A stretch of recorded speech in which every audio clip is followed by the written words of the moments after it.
Le chef du NPD a lu le rapport secret sur l'ingérence étrangère, comme l'a fait son homologue Elisabeth May mardi. Mais, contrairement à la chef du Parti vert, Jagmeet Singh soutient que la lecture des documents ne le rassure aucunement. Il affirme même être beaucoup plus inquiet aujourd'hui qu'il ne l'était hier. Je suis plus inquiété aujourd'hui qu'hier après avoir lu les documents. C'est clair que Justin Trudeau a su l'information, mais il n'a pas agi, et que Pierre Poilievre ne veut pas savoir les détails des allégations qui touchent directement à son parti.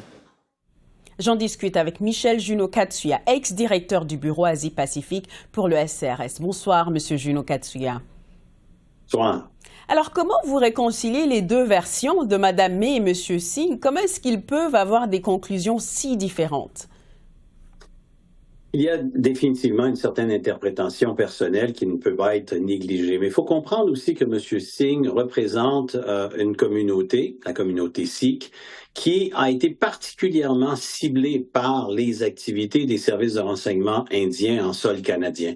Cela avait été mentionné dans le rapport et on le sait, malheureusement, la communauté sikh sur la côte ouest canadienne a été victime de répression transnationale, dont un meurtre. Donc c'est très, très sérieux pour lui, pour sa communauté, et c'est un message qu'il envoie aussi en même temps.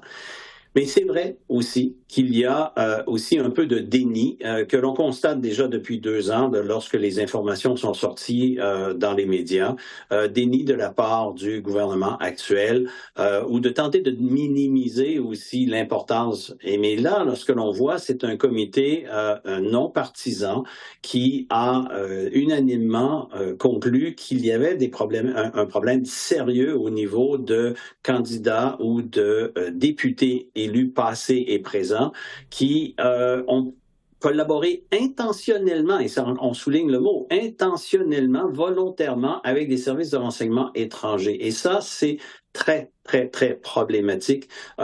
Et comme M. Singh a utilisé, j'utilise le même mot, on parle ici de traîtrise.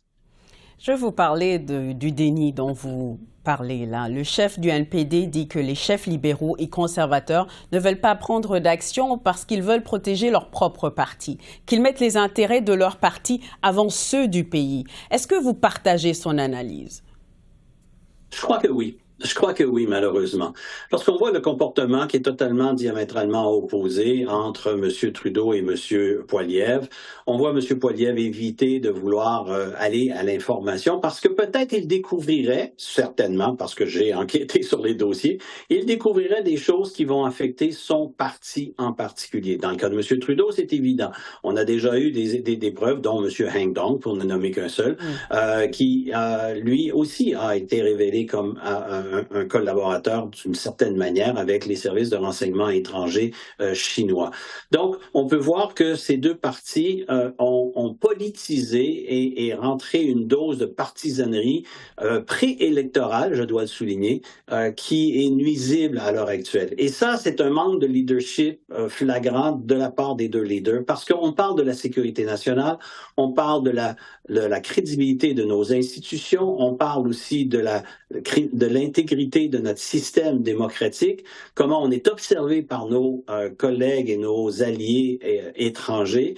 Et là, aujourd'hui, je pense qu'on va en faire des frais parce que certains se préparent à des élections. Et c'est malheureux, c'est très, très malheureux. Est-ce qu'on peut tout simplement conclure que la version non caviardée du rapport n'était pas assez claire? Est-ce que le président du comité des parlementaires sur la sécurité nationale aurait dû l'expliquer davantage au public ou encore M. Trudeau lui-même dans la mesure du possible? Même si, bon, on sait qu'il y a des informations assez secrètes qu'on ne peut pas révéler là. Oui, ça c'est très intéressant et ça nous ramène aussi à poser la question, est-ce que les renseignements du SCRS qui ont été donnés à M. Trudeau n'ont jamais été assez clairs? Écoutez, c'est le vieil adage, il n'y a pas plus aveugle que celui qui ne veut pas voir, il n'y a pas plus sourd que celui qui ne veut pas entendre. Et à quelque part, ici, ça va au-delà de est-ce que le renseignement est suffisamment fort et pour aller de l'avant avec des poursuites. Et c'est là qu'il faut voir avec la GRC. Le rapport semblait dire qu'il y avait un dossier en particulier où on avait des preuves éloquentes qui démontraient qu'un élu avait collaboré sciemment avec une puissance étrangère. Ben, il devrait y avoir des accusations de portée au moins dans ce dossier. Il y a peut-être d'autres dossiers. Je crois qu'il y aurait d'autres dossiers qui pourraient au moins amener justement à des condamnations. Maintenant, devrions-nous nommer publiquement les noms de ces individus? Ça, je crois que c'est problématique. C'est problématique à divers niveaux. Oui, il y a les partis qui jouent à protéger leurs intérêts personnels, mais au-delà de cela, si une personne n'a pas été reconnue coupable et qu'il n'y a pas des accusations formelles qui ont été portées contre un individu, on risque de mettre en danger la réputation de cette personne, donc le gouvernement pourrait se porter le flanc à des poursuites en diffamation, mais surtout, on pourrait mettre en danger la vie et la sécurité de la personne en question, parce que dans certaines communautés ethniques, ça joue très dur. Et le ressentiment et la peur, la frustration, voire même certains éléments extrémistes pourraient et voudraient prendre la chose et faire justice eux-mêmes. Et là, d'amener un jugement sur la place publique, ça ne serait pas acceptable dans notre système. J'en serais personnellement opposé. Parlons du chef conservateur Pierre Poilievre. Il explique son refus de demander l'accès au rapport en disant qu'il serait soumis au secret et que ses mains seraient liées. Est-ce qu'il y a un risque que tous les chefs de parti soient liés par le secret? À un certain niveau, oui. À un certain niveau, on va devoir garder le secret, comme de révéler des indications trop précises sur des cibles, des indications trop précises sur des individus ou des informations de cet ordre. Mais on peut quand même pouvoir discuter, comme les deux premiers chefs, Mme May et M. Singh ont fait, on peut discuter des grandes lignes et des choses. Alors ici, malheureusement, je ne peux qu'en conclure que M. Poilievre joue de la politique ici aux dépens du problème de la sécurité nationale pour marquer des points auprès de ses constituants. Et c'est ça qui est problématique. Depuis le début, M. Trudeau n'a pas su rallier l'ensemble des leaders pour travailler à sécuriser le pays. C'est une question de sécurité nationale, ça va au-delà de la partisanerie. Et je crois ici, malheureusement, que c'est une fausse route sur laquelle M.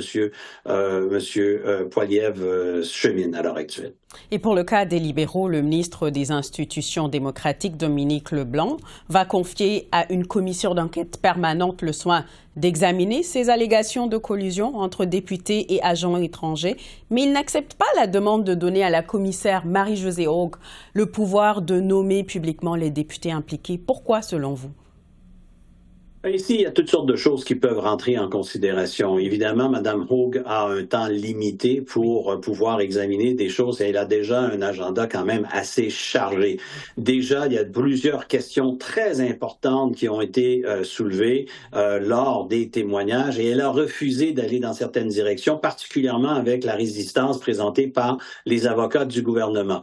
Donc, le gouvernement, depuis le début, tente de vraiment garder dans un optique très, très étroite le travail de la commission, et ça, j'en suis pas nécessairement certain. Mais peut-être que le jupon dépasse pour M. Leblanc, qui, depuis le début, s'efforce de minimiser la valeur du renseignement, minimiser la valeur des informations qui ont été transmises et du renseignement qui a été transmis au gouvernement et au premier ministre en particulier, le ramener à une commission d'enquête. Ce qu'il faut comprendre, c'est qu'une commission permanente va enquêter, va recevoir des témoins, va émettre un rapport, mais le premier ministre, le gouvernement, a la liberté d'accepter ou de refuser les informations et ils vont être probablement excessivement cavardés. Alors, à quelque part, on arrive peut-être à pouvoir étouffer encore beaucoup plus les informations à cet effet. faudra voir comment les membres du parti ou les membres, pardon, de la commission permanente, du comité permanent, pardon, réagiront et vont peut-être interagir avec les médias. Mais c'est une façon, évidemment, de limiter la diffusion de l'information et d'informer encore plus le grand public. Michel Junot Katsuya, merci beaucoup. Toujours un peu petit.